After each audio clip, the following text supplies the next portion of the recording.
pues tal como lo prometimos, tal como lo prometió Eduardo Luque este sábado, sábado con Eduardo Luque, lo íbamos a dedicar a analizar y explicar sobre todo el origen del conflicto en Ucrania, porque mucha gente habla de lo que está pasando, incluso nosotros vamos analizando lo que va pasando día a día en el conflicto ucraniano, pero y lo de atrás, que es verdaderamente importante entender para poder entender qué está pasando. Y además pues el público también pues nos ha pedido, oigan, pues explíquenos bien cómo comienza todo esto y explíquenos cómo entender eso que comenzó ahora aplicado aquí. Por eso estamos aquí en Sábado con Eduardo Luque. Soy Roberto Lamadrid y esto es Detrás de la Razón. Comenzamos.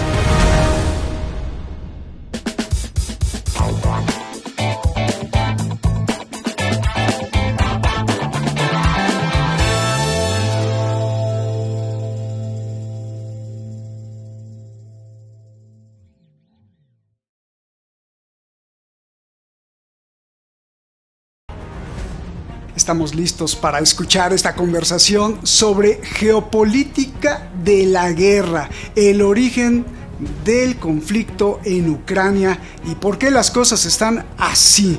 Bienvenido Eduardo Luque los sábados. Y déjame comenzar con algo que nos enviaste que está, creo que atinadísimo.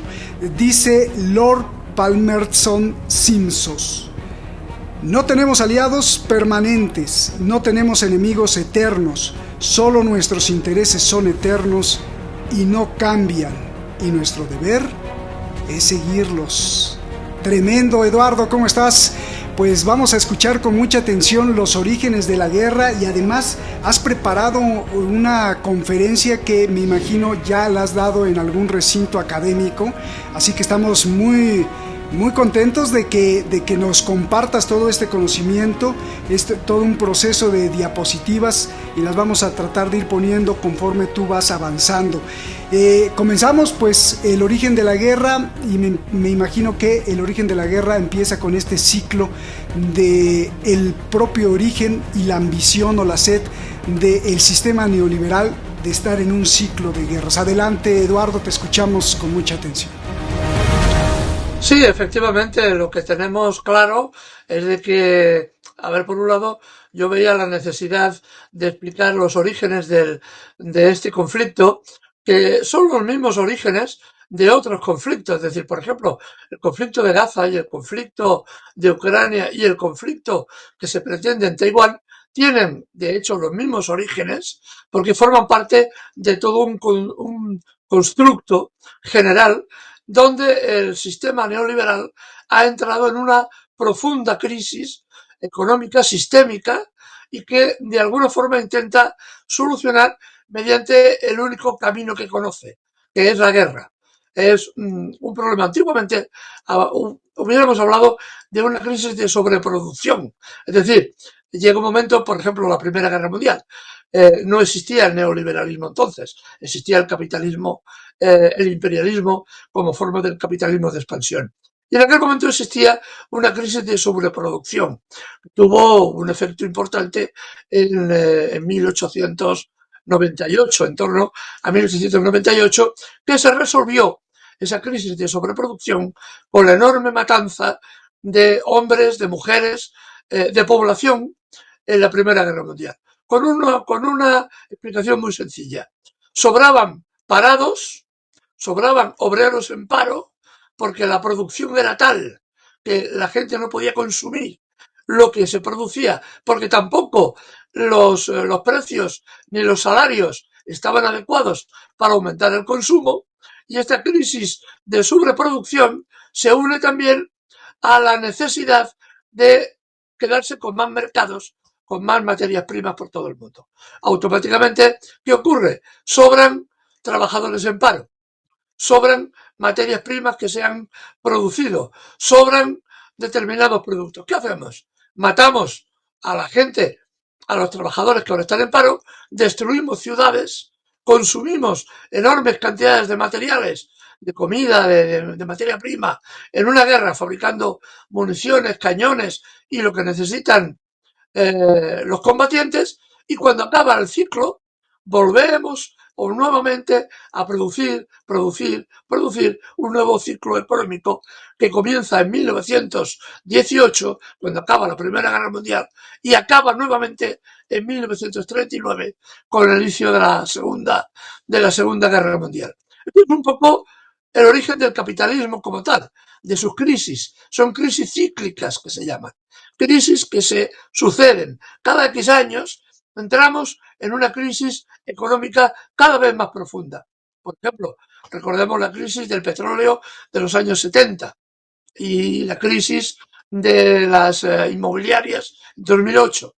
Son crisis recurrentes. Y entonces el neoliberalismo, como fórmula del capitalismo que se expande en esta parte del siglo, desde la caída de la Unión Soviética, un poquito antes, recurre a el medio que tiene para resolver sus crisis, que es siempre el mismo. Provoca guerras porque ahora el sistema neoliberal dominado por Estados Unidos está en una profundísima crisis.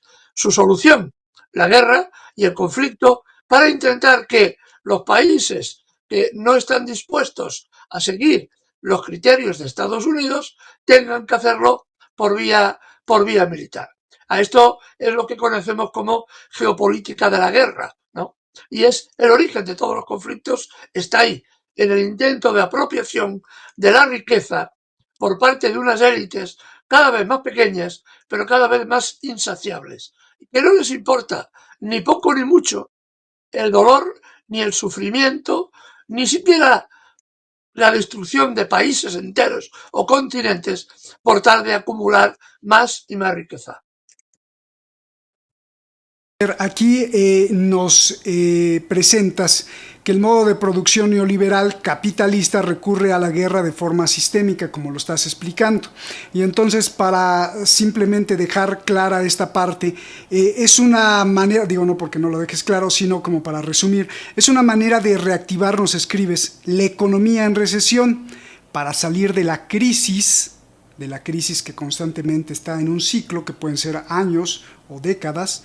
Se destruye el sistema para reconstruirse y multiplicar beneficios. Uno de los ejemplos es cuando la economía entra en recesión y entonces para reactivarla vamos a la guerra, y esto ya lo hemos visto en varios estadios de la historia. Es así, ¿no? Ese es para confirmar.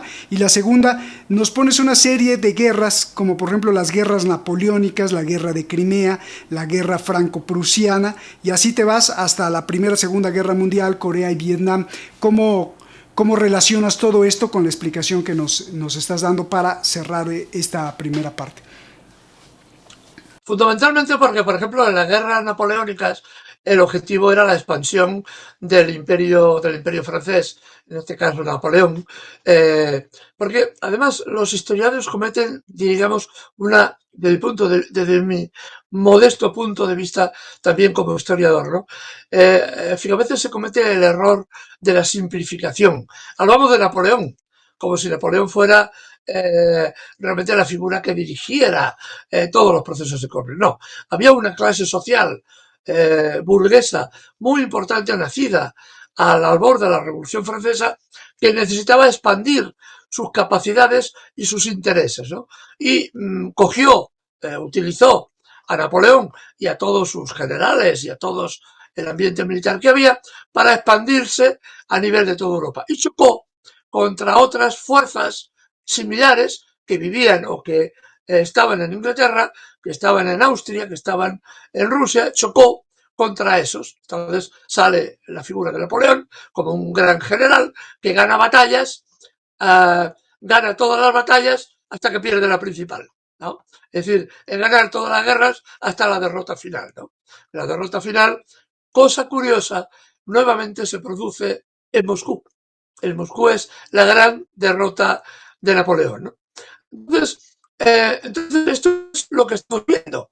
Es decir, que nuevamente el sistema, una clase social importante, rica, quiere expandirse todavía más y choca con otras clases sociales igualmente expandidas y ricas que quieren disputarse unos y otros el poder económico. En aquel momento fue Francia, Rusia, el Imperio Austrohúngaro, etcétera, los que chocaron con Napoleón, que al final, como digo, fue derrotado su gran armée, su gran ejército en Moscú, ¿no?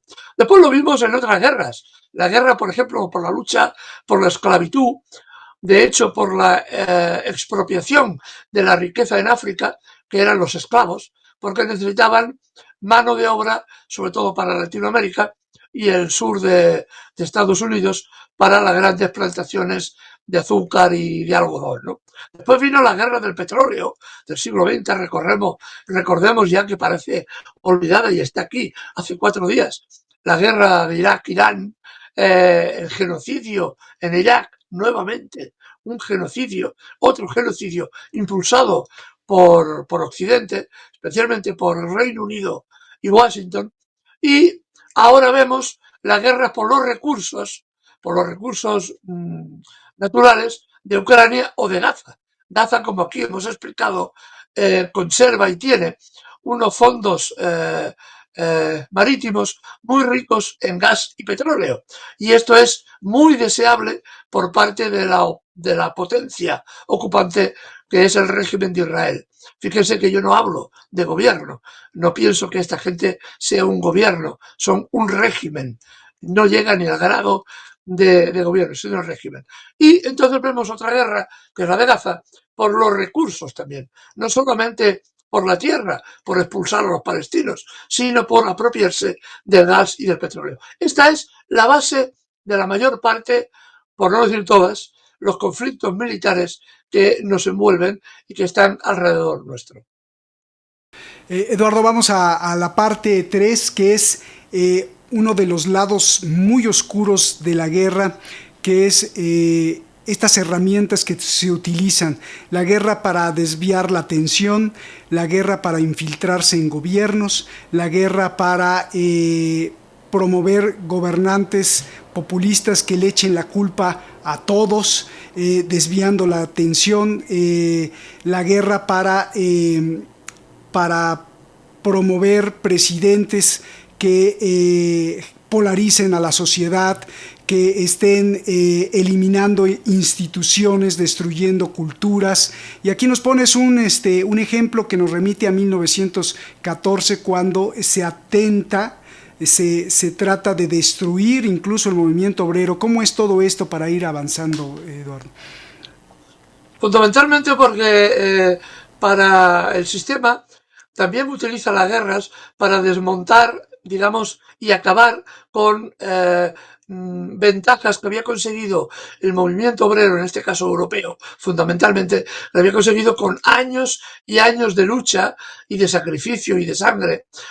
Así, en 1914, que es el inicio de la Primera Guerra Mundial, la Segunda Internacional había conseguido que los partidos políticos de izquierda y los sindicatos obreros fueran legalizados. Esto fue digamos, un enorme salto cualitativo y cuantitativo en el hecho de que la mayor parte de la población tuviera partidos políticos que los defendieran en el Parlamento y que impulsaran leyes que los beneficiaran y sindicatos obreros que lucharan precisamente por estos beneficios, ¿no?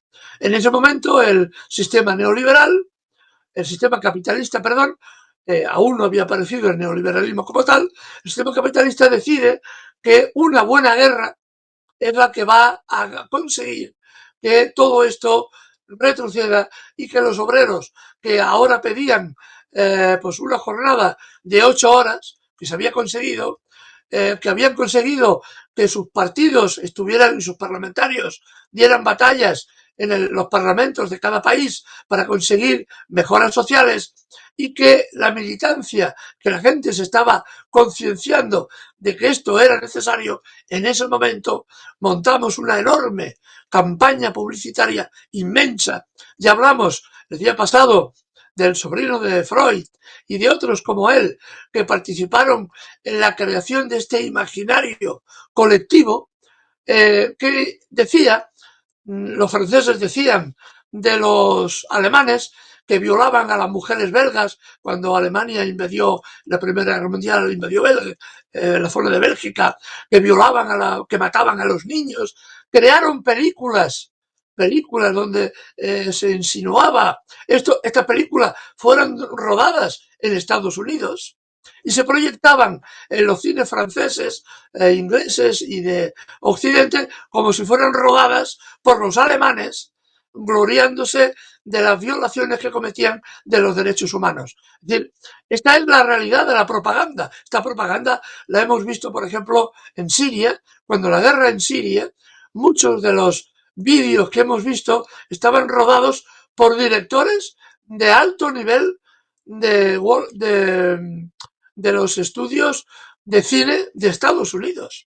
Poca broma con todo esto, ¿no? Repetimos modelos que ya habían sido usados en la Primera Guerra Mundial, ¿no? Entonces se creó una amalgama de ideas, se creó a través de la psicología y de la propaganda el caldo de cultivo para que un pacífico fontanero, un pacífico obrero del metal o un pacífico campesino que cuidaba vacas y cuidaba cerdos y gallinas y su campo se convirtiera en un combatiente que asesinara a sangre fría al señor que tenía delante precisamente porque alguien con 2 galones en la bocamanga le decía que tenía que matar al alemán o el alemán matar al francés o al inglés, sencillamente porque ya lo habían preparado. La propaganda lo había preparado para eso.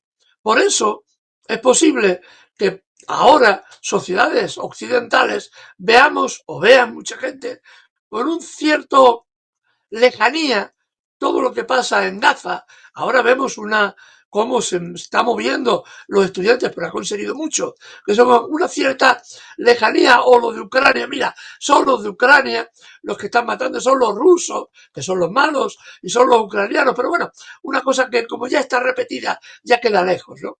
Cuando lo que realmente se está preparando para un conflicto mucho más amplio en el centro de Europa. Sí que vemos métodos que se utilizaban en la Primera Guerra Mundial, que se utilizaron después en otros conflictos, vemos como ahora vuelven a resurgir y están utilizando medios en cuanto a la forma diferentes.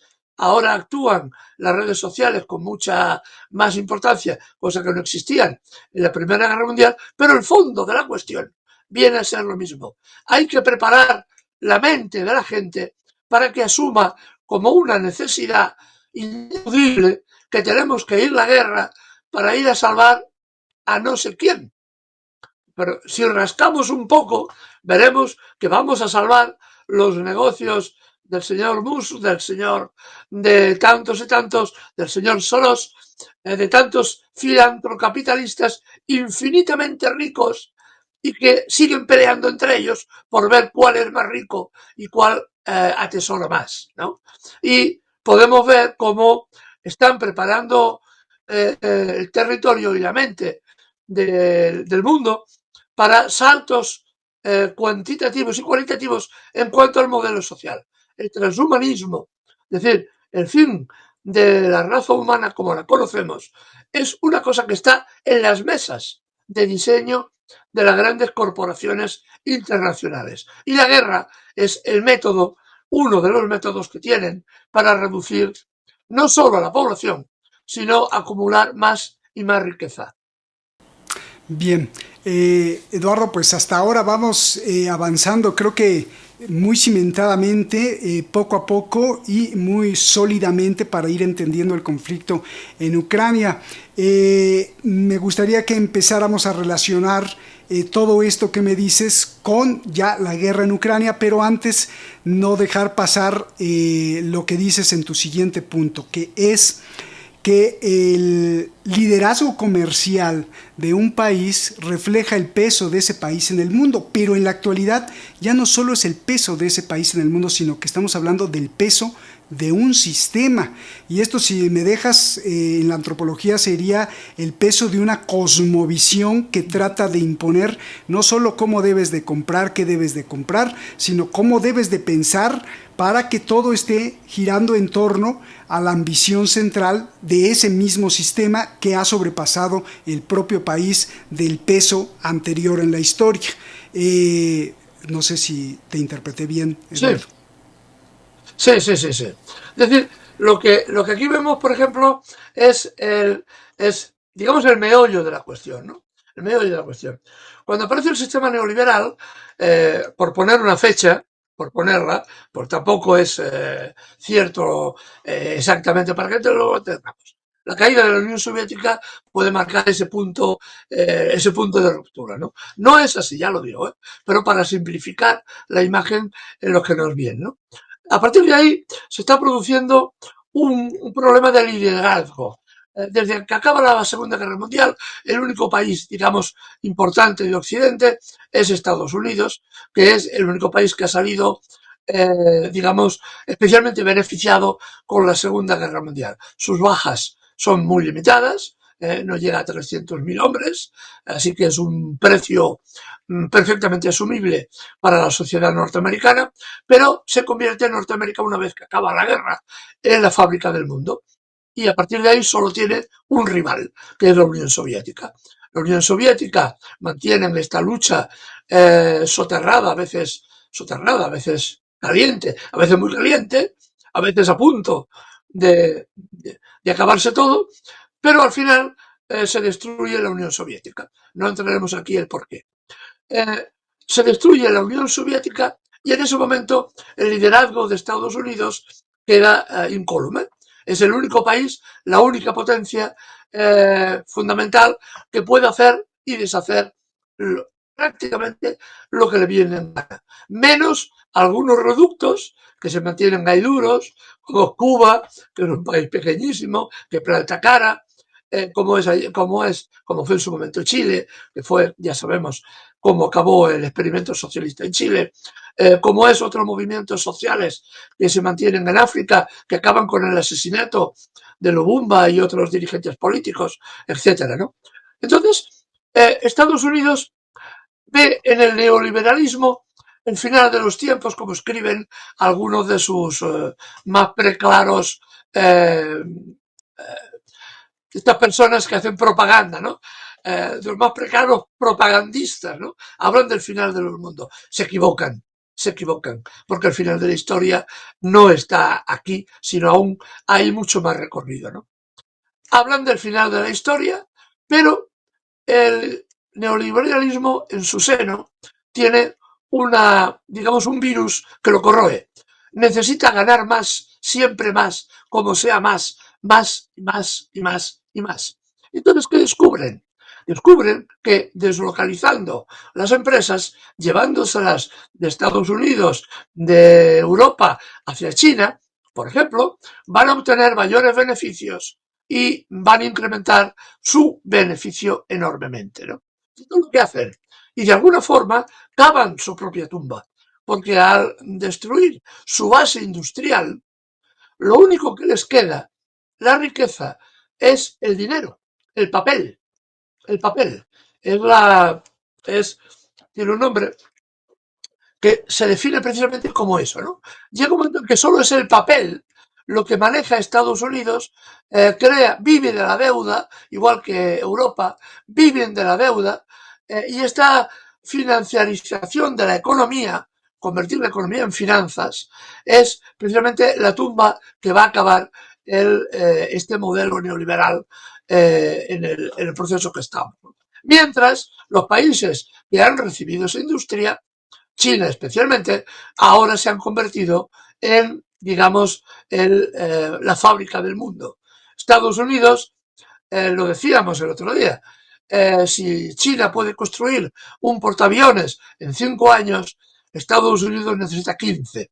No solamente porque la corrupción y la deslocalización hace que las empresas se retarden en la producción, sino porque precisamente China tiene una base industrial enorme, que paradójicamente será proporcionado en industria y capitales Estados Unidos. Así que esta es la razón de la caída del neoliberalismo en este momento. ¿Cuál es la solución que impone Estados Unidos? Dice, bueno, pero lo que tengo que hacer, en todo caso, es el sector productivo que aún tengo, voy a incrementar su producción. Y el sector productivo que le queda es la industria militar, lo que se llama el complejo militar industrial, que ha acabado secuestrando al Estado. El Estado de Estados Unidos está mandado por los militares y el complejo militar económico que han montado. De hecho, tienen policía propia, jueces propios. Es un Estado dentro de un Estado. Esta es la realidad de lo que está ocurriendo. Con un agravante, la corrupción de este complejo militar es sencillamente enorme. Es enorme. Porque además, para producir algún avión, algún barco, hay multitud de empresas que son subsidiarias de las grandes que hacen el trabajo más y más barato. Y contra más barato lo hacen de peor calidad y buscan siempre dónde reducir costos, ¿no? Por eso se pueden encontrar los norteamericanos con un susto morrocotudo cuando no hace mucho, hace 4 años, revisaron sus misiles, los ICBM, que tenían en suelo para, como arma defensiva ofensiva contra Rusia y contra China, y se dieron cuenta, grande escándalo en el Departamento de Estado, que los chips eran de fabricación china. Es decir, los misiles nucleares norteamericanos tenían componentes estratégicos que eran chinos. Claro, ¿por qué lo habían hecho? Porque era más barato. Era más caro que los norteamericanos fabricaran sus chips. Así que se fueron a China, que los podían comprar mucho más baratos. Vaya usted a saber lo que le vendieron los chinos. Porque evidentemente no son tontos. Y fue un gran susto enorme que han tenido precisamente últimamente, los norteamericanos, ¿no? Precisamente porque al deslocalizar sus industrias, hoy, por ejemplo, lo decíamos el otro día, Francia no tenía fábricas de pólvora para para sus proyectiles. Inglaterra carece prácticamente de fábricas de acero. Estados Unidos prácticamente no tiene tampoco fábricas de acero ni astilleros suficientes para construir más de un portaaviones cada 15 años, porque su base industrial se ha reducido enormemente. El país vive gracias a la financiarización, que dice además, cuando tú ves el PIB de Estados Unidos, que es un PIB enorme, pero no es real. Porque, por ejemplo, yo siempre lo pongo a veces a los estudiantes en la facultad, que un PIB de un país, por ejemplo, dos países, a ver si consigo explicarme bien. Dos países. Uno produce X producción, el otro produce la misma producción. Pero el primero, además de lo que produce, tiene muchos abogados, tiene muchos juicios, tiene muchos bancos, tiene mucho crédito, y el otro solo tiene poquito crédito, no tiene tantos casos judiciales y produce mucho. El primero, su PIB es muy alto. El segundo tiene un PIB más bajo. Pero ¿cuál es el PIB alto? No está basado en cosas que produces, sino en cosas dinero que intercambias. En cambio, el país que solo tiene industria, su PIB está basado en la industria, en su capacidad de producir cosas. Y ahí está la gran diferencia. Estados Unidos tiene un PIB muy alto, entre otras cosas, por ejemplo, porque su sanidad es sanidad privada. Eso genera un montón de dinero, pero un montón de dinero. Infinito. Es decir, la inversión en sanidad en Estados Unidos es 4 o 5 veces proporcional a la que hay, por ejemplo, en España.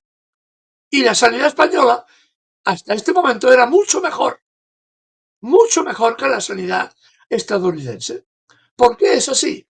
Porque Estados Unidos tiene un enorme sector sanitario privado que no produce nada, pero que genera dinero continuamente. Porque lo que produce de verdad son las manos de los cirujanos, la atención primaria, etcétera, etcétera, etcétera, ¿no? Por eso la sanidad pública de España ha sido hasta este momento mucho mejor que la sanidad en conjunto de Estados Unidos, invirtiendo Estados Unidos muchísimo más que nosotros. Ahí está la diferencia de PIB, ¿no? Así que el PIB tampoco marca realmente cuál es la riqueza de un país. Aún así, vamos a ver unos gráficos que pienso que también serán muy evidentes, como el que estamos viendo ahora mismo. Sí, justamente te iba a decir, te iba a decir que nos explicaras y me, pues es que de verdad es asombroso cómo el sistema económico guiado por o desde Washington y por las élites que gobiernan las finanzas, dan un golpe de Estado, pero no se puede hablar de que el poder militar tenga capturado al Estado. Es que ni siquiera es el poder militar, ni los generales, ni ningún militar, sino es la industria militar que secuestra al Estado, y entonces se puede entender por qué ahora Estados Unidos promueve la guerra. Me gustaría que nos explicaras pues estos gráficos que son las claves de la lucha por la hegemonía. Nos mandas una comparación del año 2000 y 20 años después. Por favor, Eduardo. Sí, esta es la clave también del problema de la pérdida de hegemonía de Estados Unidos. Y yo pienso que este gráfico, que por cierto no es mío, es del Fondo Monetario Internacional, que nadie después piense que utilizamos gráficas que son dolosas, que son raras, que es... No, no, no. A ver, poca broma, ¿eh? Esto es del Fondo Monetario. Esto es del año 2000. Estamos en el año 2024.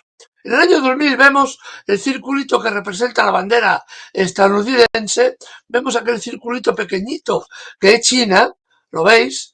Lo podrán ver los telespectadores, y vemos cómo este círculo de la riqueza, que representa la riqueza, el PIB, por paridad de compra de Estados Unidos, es un círculo amplio, grande, y que tiene a su alrededor cantidad de países que son, digamos, que están relacionados con él, ¿no? Por tanto, a simple vista se ve que es el país importantísimo, ¿no? En todo el mundo. Vemos a China como una bolita pequeñita, ¿eh? Y vemos sobre todo a la izquierda la bandera de Alemania y la bandera de Francia.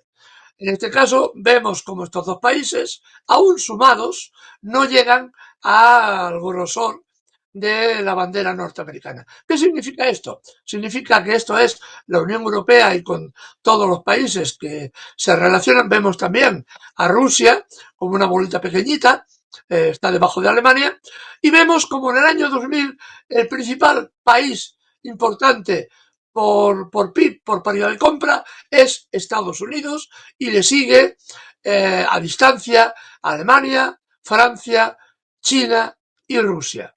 Esto es en el año 2000. Y ahora vamos a ver lo del año 2022, también del Fondo Monetario Internacional. Bien, aquí lo tenemos, fíjense. Esto es 2020, perdón, he dicho 2022 y son 20 años después. Ahora todavía se ha agrandado todavía más. Fíjense la bola que representa precisamente a la República Popular China. En este momento es mayor ya, en el año 2020, mayor su PIB por paridad de compra que el de Estados Unidos. Y fíjense a la izquierda cómo la bola que representa a Alemania y sus países relacionados es ya tan importante como la bolita que representa a Estados Unidos. ¿Qué quiere decir? En el año 2020, China es el primer país del mundo por PIB por paridad de compra. El segundo país, o constelación de países, es Alemania y la Unión Europea. Y el tercer país, la tercera posición, es para Estados Unidos. Por eso, Estados Unidos necesita una guerra contra Europa, ha utilizado a Ucrania para la guerra, igual que necesita una guerra contra China para intentar volver a recuperar la primacía como potencia unilateral en el mundo. Este cuadro es, yo pienso, muy clarificador. Mis alumnos lo agradecen porque a veces las explicaciones son complejas, ¿no? Pero si lo vemos De esta forma, yo pienso que es muy clarificador. Repito, que estos gráficos son del Fondo Monetario Internacional. Y aquí tenemos una de las claves precisamente de la guerra, ¿no? Estados Unidos necesita ganar la posición a la Unión Europea para poder enfrentarse posteriormente a China.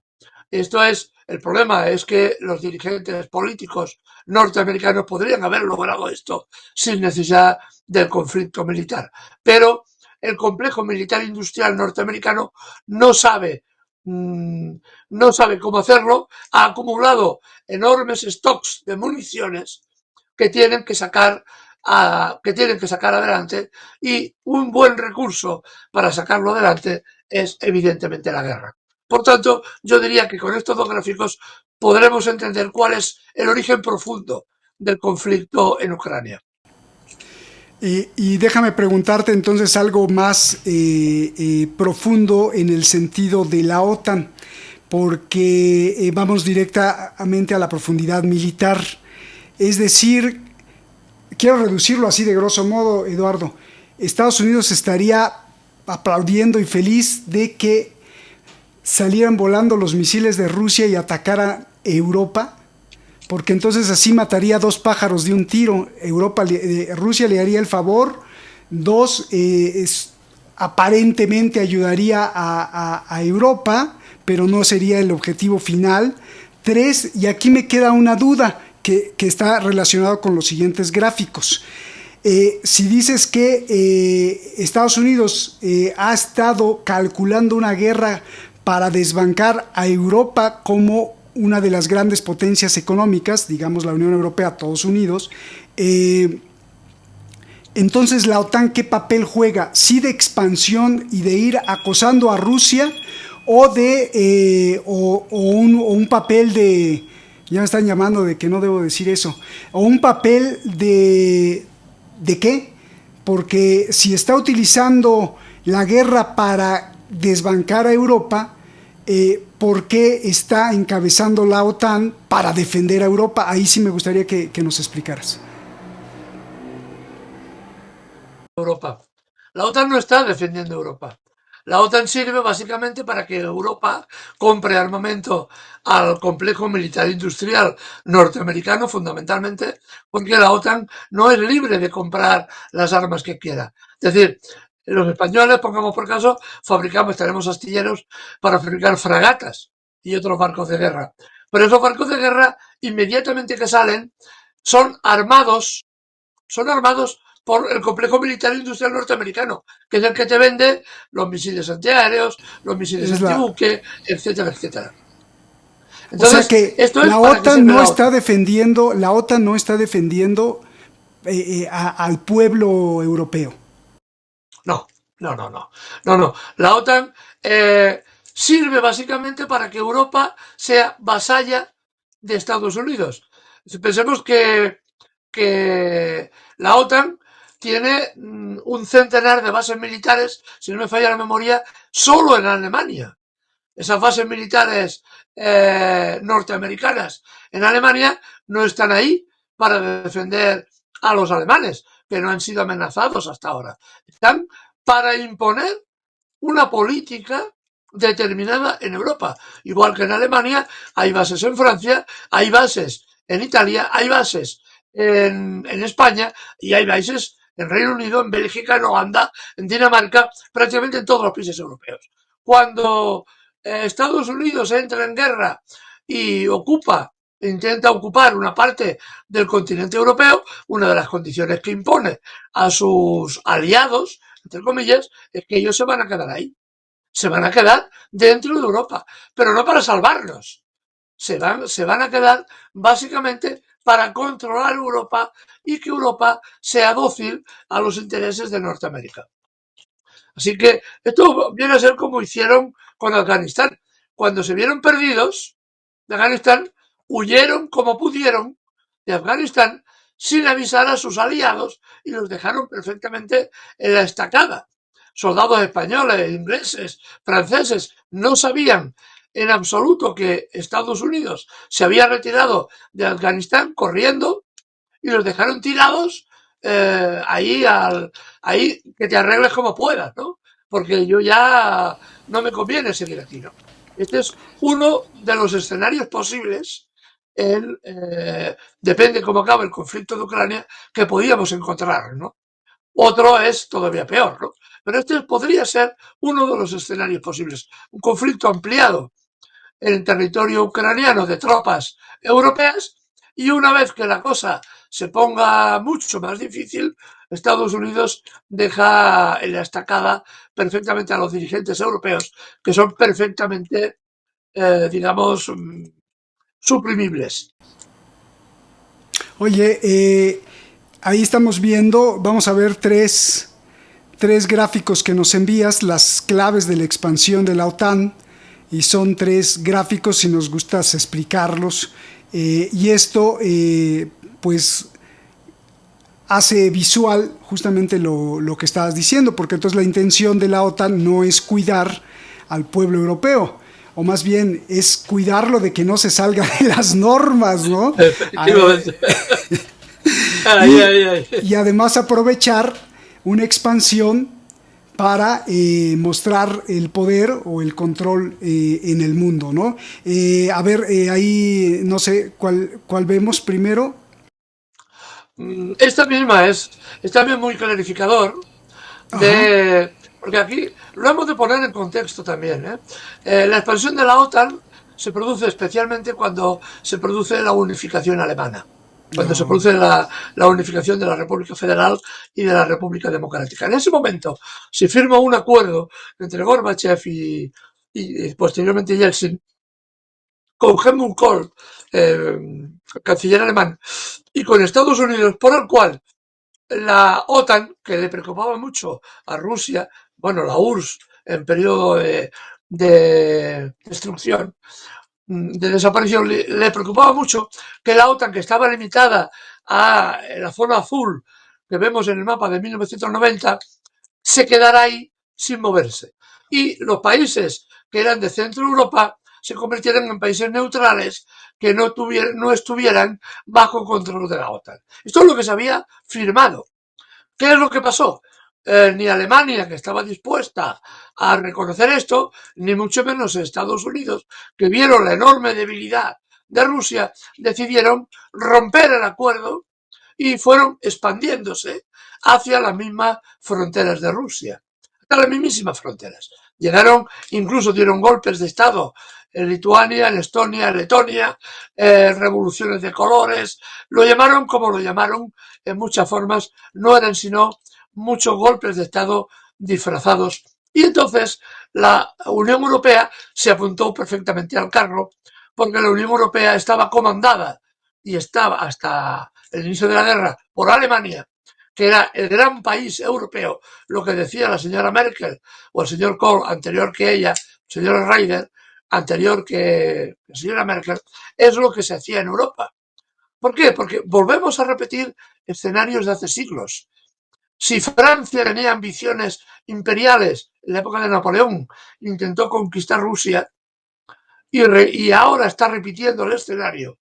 Alemania tenía sensaciones, como siempre, de ir a conquistar también Rusia otra vez, que como intentó en la Segunda Guerra Mundial. Así que repetimos la historia.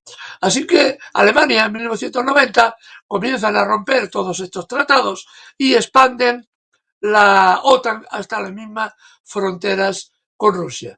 El golpe maestro, digamos, el golpe ya fuerte fue el intento de Ucrania de formar parte de la OTAN y sobre todo, que hemos de reconocerlo, la amenaza de Zelensky de imponer misiles nucleares apuntando directamente a Moscú en las fronteras ucranianas. Para que tengamos una idea, un misil nuclear en la frontera ucraniana podría alcanzar Moscú en no más de 5 minutos, lo cual implicaba que Rusia prácticamente quedaba en las manos de personajes tan enloquecidos desde mi punto de vista como Zelensky o el anterior presidente Poroshenko, ¿no? Otro personaje que también hay que darle de comer aparte. Eh, entonces llega hasta ahí y es en el momento en que Rusia inicia la operación especial y Occidente declara que Rusia ha invadido Ucrania. Una cosa que también es más que discutible, ¿no? ¿Qué hubieran hecho los Estados Unidos si en la frontera mexicana, a 50 kilómetros de la frontera mexicana, los rusos hubieran instalado misiles nucleares apuntando a Washington o apuntando a sus grandes ciudades, ¿no? ¿Qué hubiera hecho Estados Unidos? Lo que hubiera hecho Estados Unidos no lo permite hacer a los demás, ¿no? Y esta es otra de las realidades. Y otra cosa que vamos a comentar después, que incluso podríamos simplificarlo, es la importancia que tienen estos personajes políticos en este tema, ¿no? Cómo la Unión Europea firmó, una vez que se expandió y que sucedió la guerra en Ucrania, 2014, firmó los acuerdos de Minsk, y ahora hemos sabido, lo dijo la señora Merkel con toda claridad, que ellos no estaban, cuando firmaron la paz en Minsk, no les interesaba la paz, les interesaba la guerra, les interesaba rearmar a Ucrania. Eso lo dijo la señora Merkel. Por lo tanto, aquellos que dicen que la culpa es de Rusia, hay que matizarla también un poco. Rusia tiene la parte de culpa que le corresponde, pero la opción que tomó Europa, sobre todo Francia y Alemania, en aquel momento, en el 2014, fue la de incrementar la guerra y a rearmar con todo lo que tenían a Ucrania para intentar destruir a Rusia. ¿Por qué quieren destruir a Rusia? Por una cosa muy sencilla. Estados Unidos necesita las materias primas de Rusia. Alemania necesita las materias primas de Rusia, el gas y un conjunto de minerales. Y vieron en la debilidad de Rusia la posibilidad de provocar guerras civiles dentro de Rusia para apropiarse de su territorio. Esto es lo que estaba en juego en 2014. Y este es el fondo de la cuestión del actual conflicto. ¿Cómo Occidente vio esa posibilidad? Y ahora vemos este, este, otro, este otro problema.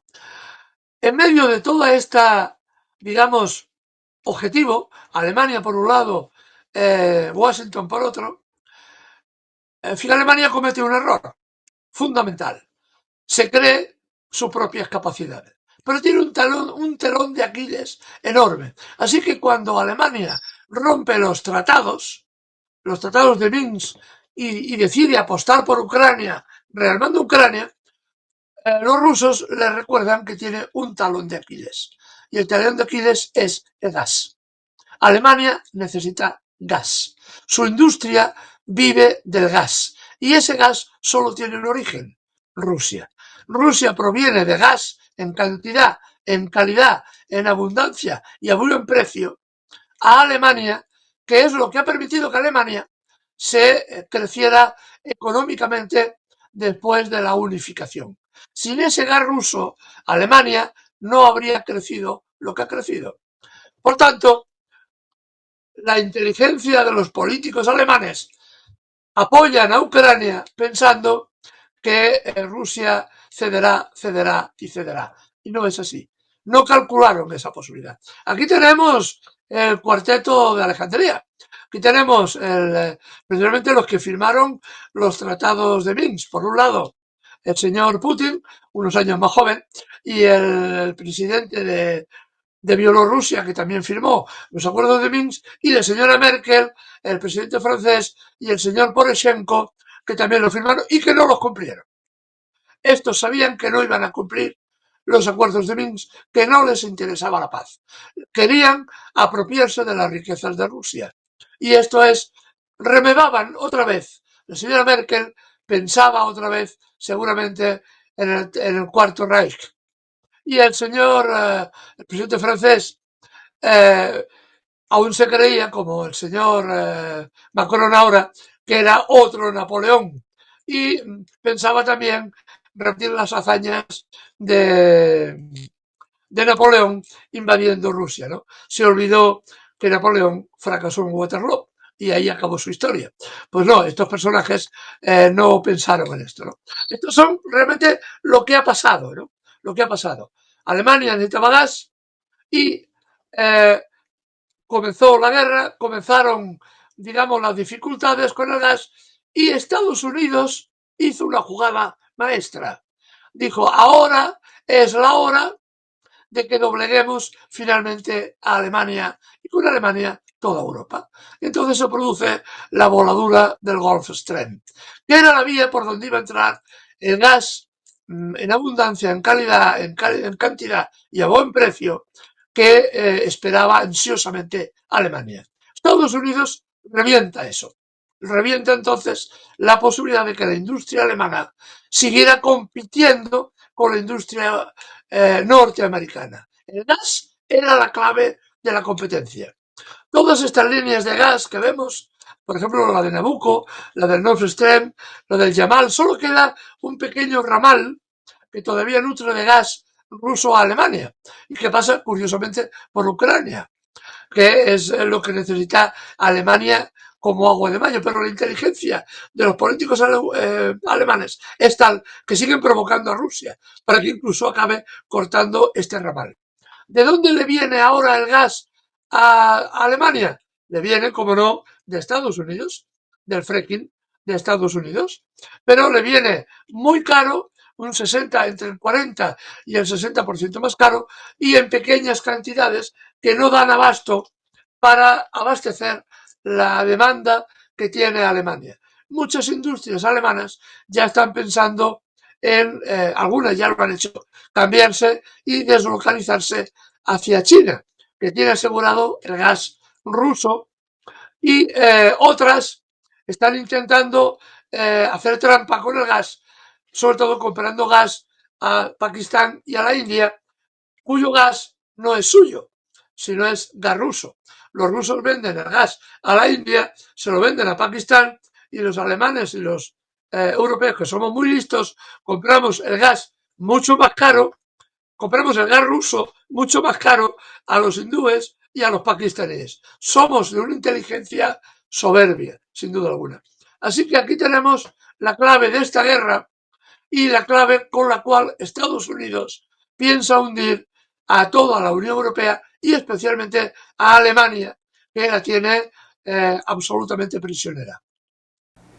Y además, por si fuera poco, las principales gaseras de Estados Unidos le echaron ojo a África, esa parte del Océano Atlántico, para que por si por ahí querían también exportar petróleo hacia Europa vía España, pues también tuvieran el control. Las claves, el control del gas. Qué gráficos tan excelentes. Y luego vienen otras claves que me imagino que aquí se conjunta no solo la ambición por el gas, sino tratar de frenar otra ruta que no es precisamente la del gas ni la de los hidrocarburos, sino otra ruta que es muy importante, pues no solo controlar, sino frenar, y no es del gas, es la de la seda, Eduardo. Sí, es el otro gran rival de Estados Unidos, lo sabemos que China, de ahí viene el conflicto con Taiwán, no viene porque los estadounidenses sean intrínsecamente malvados y les guste, no sé, les guste enviar que las tropas norteamericanas vayan a morir acá, aquí o allá, sino que los que mandan realmente, que por cierto yo siempre lo digo, los que mandan nunca se presentan a elecciones, nunca son votados, son los que mandan. En Europa manda la señora Ursula von der Leyen. Ya adelanto, lo digo como primicia, Roberto, y si quieres hacemos una apuesta, que el próximo presidente del Consejo Europeo no será la señora Ursula von der Leyen, será el señor Mario Draghi, con casi con un porcentaje muy alto. Pues bien, estos personajes como Mario Draghi, que no se ha presentado nunca a elecciones para el presidente del Consejo, son los que están mandando realmente en la política. Y esto es lo que ocurre con China. Hay el complejo militar industrial, ahora decide que hay que acabar con China, porque China produce en cantidad, en calidad, y además está ayudando a muchos países a reconstruir sus economías y su infraestructura, y esto no puede permitirlo, porque estos países dicen, hombre, pues yo me voy, si los chinos a través de los BRICS, del grupo de BRICS, me ofrece crédito barato, me crea infraestructuras, no me pide que cambie el gobierno al gusto norteamericano, sino que deja que cada país tenga el gobierno que se le ocurra, pues estos países comienzan a ver que China, los BRICS, es mejor postor que no Estados Unidos. Entonces Estados Unidos tiene miedo de que China le robe el mercado, se convierta aún más en la fábrica del mundo y ha decidido cortar, yugular todo lo que pueda las rutas de la economía china. Entonces vemos que ahí por donde pasa la ruta de la seda se arma el lío, se arma la guerra civil, el conflicto. Tenían que pasar por el Golfo de Adén, camino del Canal de Suez, y vemos el conflicto que hay en Gaza y cómo se intenta asegurar ese paso para impedir que Rusia y China exporten petróleo y gas que no es ruso, aunque todos sabemos que es ruso, pero que viene de la zona de la India, ¿no? Vemos cómo cuando hay otra ruta por el norte de Europa hacia España y hacia el Reino Unido, se crean entonces conflictos con Dinamarca, conflictos con Bélgica, ponemos gobiernos que no son afines y que intentan cortar esta vía de comunicación comercial, ¿no? O bien provocamos una guerra porque otro ramal de la ruta de la seda pasaba, como no, por el Mar Negro y por Ucrania. Odessa es uno de los puntos claves donde ha de pasar la ruta de la seda. Por eso también la guerra en Ucrania y la guerra por el control de Odessa, ¿no? Que es una de las claves también del conflicto ucraniano. Con esto se viene a explicar un poco precisamente las dificultades que está teniendo la ruta de la seda y cómo hay una lucha ardua por desarrollarla o bien por paralizarla. Y esto es también una de las bases de este conflicto. Bien, voy a, si me permites, Eduardo, voy a leer los datos que tú nos enviaste, son datos de Ucrania y son datos muy básicos, así además descansas un poquito porque de verdad qué increíble mapeo nos has dado. 2004-2005, intento de golpe de Estado fracasado, estos son datos de Ucrania. 2004-2005, intento de golpe de Estado fracasado, Revolución Naranja, el gobierno entrante se orienta hacia Rusia. No se quiere entrar en la OTAN ni en la Unión Europea. 2010, nuevas elecciones. 2013-2014, golpe de Estado propiciado por Estados Unidos y Occidente. Cientos de muertos, quema de la casa de los sindicatos en Odessa, 64 muertos. Los grupos fascistas toman el control e inician la purga de miembros del Partido Comunista, Socialista o Demócrata. Se prohíbe el idioma ruso.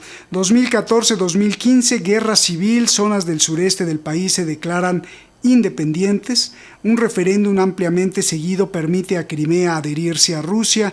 Las regiones de Donbass y Lugansk se declaran independientes, esperan de los acuerdos una amplia autonomía y el respeto a su lengua materna, el ruso. 2015, Ucrania firma los acuerdos de Minsk, que no cumple. La Unión Europea, valedora de los acuerdos, mira hacia otro lado. La Unión Europea y la OTAN rearman a Ucrania. 2015-2022, los bombardeos en la frontera siguen, se registran más de 14,000 muertos, 35,000 heridos. 2021-2022, Donbass y Lugansk se declaran independientes tras un referéndum. 2022 estalla el conflicto. Yo te agradecemos mucho, Eduardo, por enviarnos todos estos datos y cómo de aquí se utilizan también herramientas como el recurso del fascismo. Si nos explicas las claves del conflicto con la mirada de recurrir al fascismo.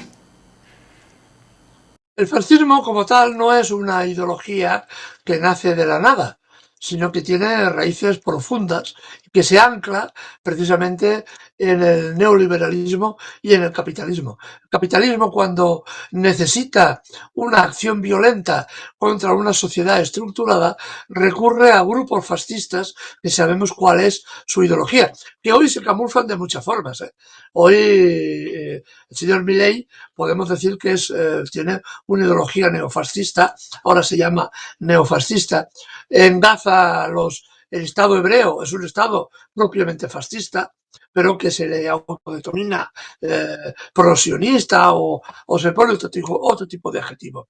Pero el capitalismo utiliza siempre el fascismo como fórmula para acabar con los beneficios sociales que ha conseguido la clase trabajadora durante muchísimos años de esfuerzo. Y cuando la democracia ya no funciona, ya no les interesa, como estamos viendo ahora, vamos a ver desgraciadamente, si espero equivocarme, aunque temo que no, que las elecciones europeas van a representar un salto cualitativo y cuantitativo enorme de los grupos fascistas. Se va a utilizar los grupos fascistas y la violencia que estos grupos atraen para imponer nuevas fórmulas económicas de control de la población y llevar a las poblaciones, si es necesario, al paroxismo de la guerra. Es decir, la Alemania anterior a la Guerra Mundial era una Alemania donde el Partido Socialdemócrata Alemán, Partido Comunista, tenía una enorme fuerza política, social y electoral. Hubo que promover, financiar a grupos fascistas que fueron creados específicamente como tropas de choque para eliminar a los militantes y a los dirigentes del Partido Comunista y finalmente llegar a conseguir que estos acabaran en los campos de exterminio. Siempre se ha hablado de los judíos, y es verdad que se exterminaron a millones de ellos en los campos de exterminio, pero es que previamente a ellos ya habían sido exterminados 700.000 comunistas alemanes y también centenares de miles de gitanos, que eran gentes que eran susceptibles de ser eliminadas, ¿no? Esta parte de la historia normalmente se olvida. Por tanto, el capitalismo va a utilizar el fascismo como lo utilizó en la Segunda Guerra Mundial. Esta foto que ven es un edificio público del Estado en Ucrania. En Ucrania se ve el tamaño de la fotografía y no es necesario que yo indique quién es el que está precisamente en esta fotografía. Cuando en el 2014 se produce la guerra civil,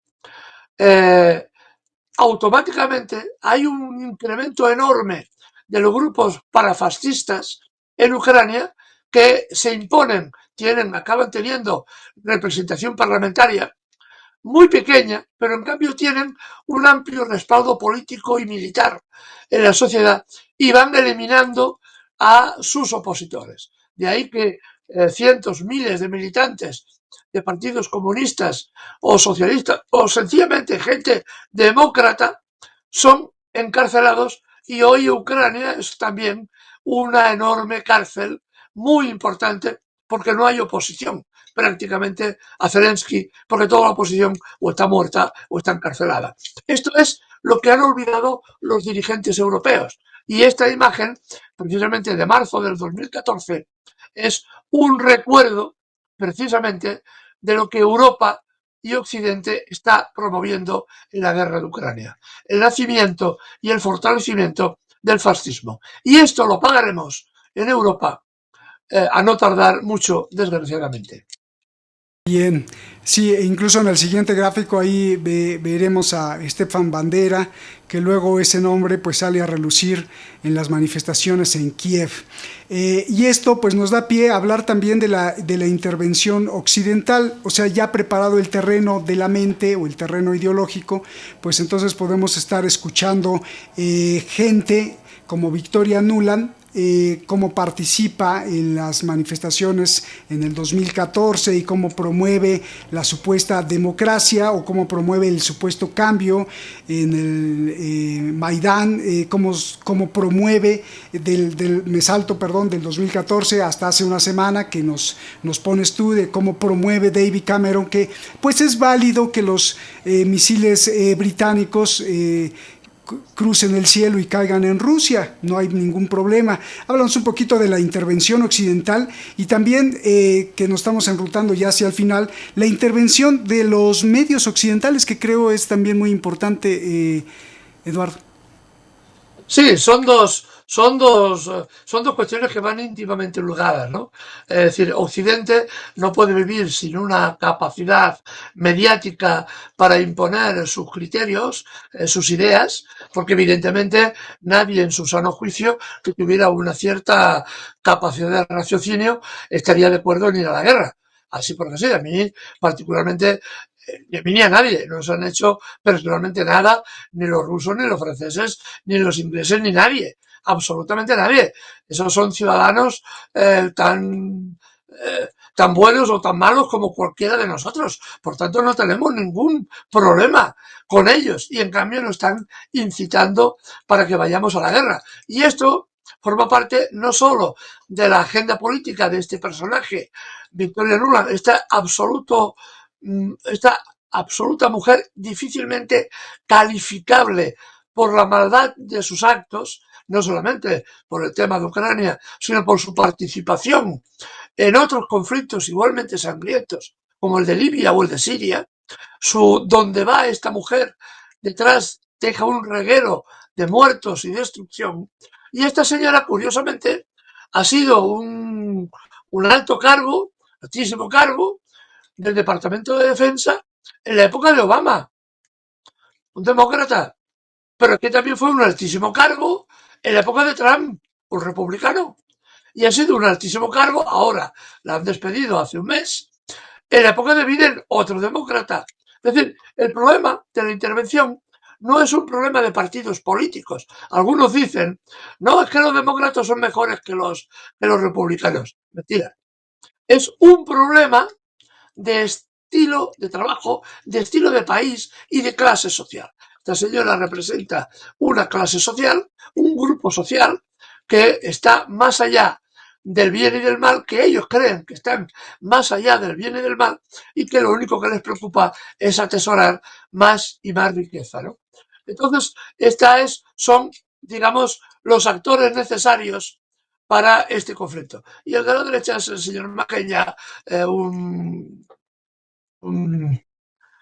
un senador norteamericano ya fallecido, que se entrevista nada menos que con el líder del partido nazi, Svoboda Olk, ucraniano. Es decir, eran muy buenos amigos, ¿no? Era republicano, no, era demócrata. McCain era republicano. Se entrevistaba con dirigentes nazis, cuyo sentido de la democracia sabemos cuál es de colgar a la gente por el cuello hasta que dejen de dar patadas, o quemar a los dirigentes sindicales en la casa de los sindicatos en Odessa, como sucedió en 2014, ¿no? Entonces, a este personaje era muy amigo del señor McCain, ¿no? Así que la intervención occidental es fundamental para promover los grupos fascistas en Ucrania y incitar a la guerra de forma colectiva. Y esto es una de las cuestiones que también queremos de ver. Y por último, para ir ya, porque llevamos mucho, será una explicación demasiado larga, a lo mejor. Yo solamente hago un señalo un dato, ¿no? El 99% de la información visual, es decir, imágenes que recibimos sobre la guerra en Ucrania, proviene únicamente de 5 fuentes. De 5 fuentes. Digamos, a nivel masivo. Otra cosa es que con los pequeños canales como este y con otros muchos, intentamos dar otra visión, otra explicación del conflicto. Pero los grandes medios beben únicamente de 5 fuentes. Y por tanto, estas fuentes son controlables, manipulables y están al servicio de los grandes potentados, de los grandes fondos de inversión. vuelvo a repetir lo que he explicado en otras ocasiones, ¿no? BlackRock, que es uno de los grandes fundaciones que está interviniendo directamente en la guerra de Ucrania e incitando a la guerra para recuperar algunas de las inversiones que ha realizado, es a su vez gran accionista de la CNN, la BBC y del Financial Times, si no me falla la memoria, ¿no? Y otros grandes grupos de poder financieros también tienen acciones y controlan otros grandes medios de comunicación. Llegó a decir una vez George Soros que tenía en su nómina a la mayor parte de los grandes plumas de los grandes periodistas norteamericanos que escribían prácticamente lo que él quería que escribiesen, ¿no? Es decir, y esto es lo que ahora disponemos. Por tanto, recibimos una carga informativa muy tergiversada, ¿no? Y unas cuantas ideas para que veamos que todos repiten lo mismo. Todos estos medios repiten prácticamente lo mismo porque todos hicieron un esquema y todos se anclan a este esquema. Primero, están diciéndonos, no queremos la guerra, pero de hecho la incitan continuamente. Segundo, la parte contraria es la única culpable de la guerra. Los malos son los rusos. Los ucranianos son unas vírgenes inocentes que no tienen nada que ver con todo este problema, ¿no? Y así sucesivamente una serie de argumentarios que repiten cada una de estas cinco medios de comunicación que además se han puesto de acuerdo y que con una fórmula o con otra vienen a decir lo mismo, ¿no? Los misiles rusos siempre matan ciudadanos civiles y los misiles ucranianos nunca matan ciudadanos civiles rusos, ¿no? Es decir que después sabemos, por los datos de la ONU, por ejemplo, que los muertos civiles producidos, según la ONU, por las fuerzas rusas no superan los 7.000 en los 2 años que van de guerra. Solo comparémoslo con la matanza, con el genocidio israelita en Gaza, ¿no? Los 1.000 muertos diarios que se producen en ese conflicto. Así que estamos en un mundo mediatizado donde los medios nos dictan qué tenemos que ver, qué tenemos que pensar, qué tenemos que sentir y qué tenemos, en definitiva, que creer. Oye, me estaba me estaba riendo ahí porque pusiste a John McKay como el John Macana, el Juan Macanas, ¿no? El que Macana en México es el que le dan y me estaba riendo oye, porque efectivamente, o sea, no importa el partido, sino son operadores políticos que obedecen a sus papás, a sus dueños.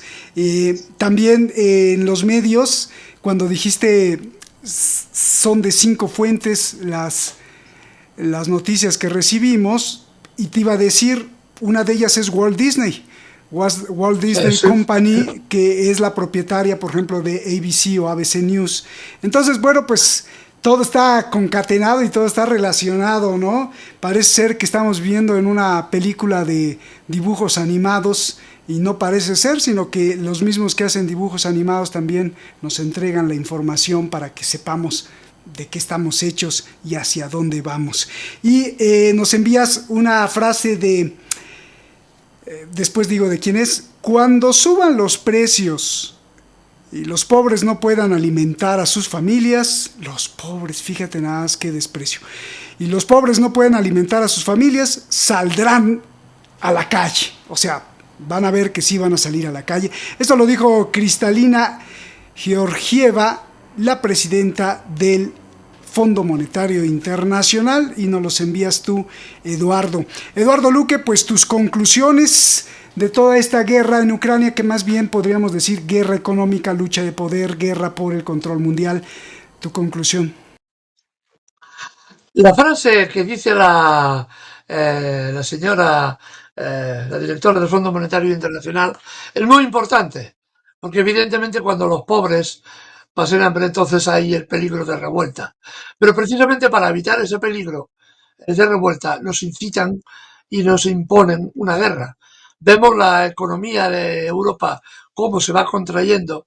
Cada vez más se están recortando los beneficios sociales, cada vez más la presión social está aumentando y el cabreo, aunque a veces se manifiesta ese cabreo básicamente por el voto a partidos extremistas y a partidos de personajes estrafalarios, diríamos así, pero que en realidad tienen una política y un criterio muy claro. Ahora se reúnen, este fin de semana se reúnen los máximos dirigentes fascistas del mundo, especialmente de América Latina, en Madrid. Hay una reunión de los fascistas en Madrid, todos están muy orgullosos porque esperan, primero, obtener buenos resultados en las elecciones europeas y segundo, porque esperan imponer su política y su doctrina a todos sitios. Así que nos toca a la gente normal, a la gente humilde, a esos pobres que con desprecio hablaba y se refería la presidenta del Fondo Monetario, nos toca a los pobres, los que vivimos de nuestras manos, hacer un esfuerzo redoblado por la paz, porque la paz es el único camino, no hay otro. La guerra es siempre el peor de los escenarios posibles. Solo la paz es, es el objetivo que deberíamos todos estar siempre buscando y por la cual hay que movilizar a toda la población, a todos los recursos, a todas las gentes, porque el peligro de guerra acecha, está aquí. No es que lo diga yo, ni que lo digan otros, es porque lo dice, por ejemplo, hoy, lo ha dicho el embajador ruso en Reino Unido, ha hecho unas declaraciones escalofriantes. Normalmente los embajadores, y más el del Reino Unido, el embajador ruso del Reino Unido, es una persona muy moderada, que mide muy bien las palabras. Hoy ha dicho que el Reino Unido está de facto en guerra con Rusia. Esto es una declaración terrorífica. Una declaración terrorífica. Y esto es lo que hay que evitar. Lo dijo también la ministra de Exteriores alemana, perdón, la señora Baerbock lo dijo en su momento. Alemania está en guerra con Rusia. Lo dijo ya hace casi un año, ¿no? Ahora es el embajador ruso en Reino Unido quien reconoce esta triste realidad, ¿no? El Reino Unido está de facto en guerra con Rusia. Esto es a lo que nos enfrentamos y esto es lo que tenemos que evitar por todos los medios. Y sí se puede. Mágicamente, si me dieran el poder, pues yo diría, eh, con una varita mágica, tocaría el corazón de todos los soldados de cualquier país del mundo y les diría, bajen el fusil, no aprieten el botón, no levanten un avión, no conduzcan un camión lleno de misiles. Eso pues es magia y no se puede, pero sí se puede cuando tus palabras se replican, Eduardo, y entonces tocan las mentes de otras personas por la paz y pueden llegar a los soldados de cualquier parte del mundo. Y por mucho que los dirigentes de los países digan, usted va a ir a pelear por este trapo que tiene usted como bandera contra otro que no lo conoce para salvarme la vida a mí. Entonces cuando toques con una varita mágica, pero ya no del mundo místico, que está imposible o casi imposible que se puede tocar con las ideas, y ojalá que ese soldado nos escuche y baje el fusil. Efectivamente, como dices, Eduardo, la guerra no soluciona nada más que provoca más muerte, pero lo único y el único camino que sí soluciona es la paz. Felicidades, Eduardo, por esta conclusión. Felicidades, Eduardo, por este sábado contigo que nos mostraste el camino de la guerra en Ucrania. El camino de la guerra en Ucrania, las claves para entenderlo muy, muy bien desde la parte histórica y hasta la actualidad. Eduardo, pues muchas gracias, hermano. Gracias, un abrazo grande. A vosotros. Un abrazo a todos ustedes que nos ven. Gracias siempre por sus apreciaciones. Un abrazo. Nos vemos hasta la próxima.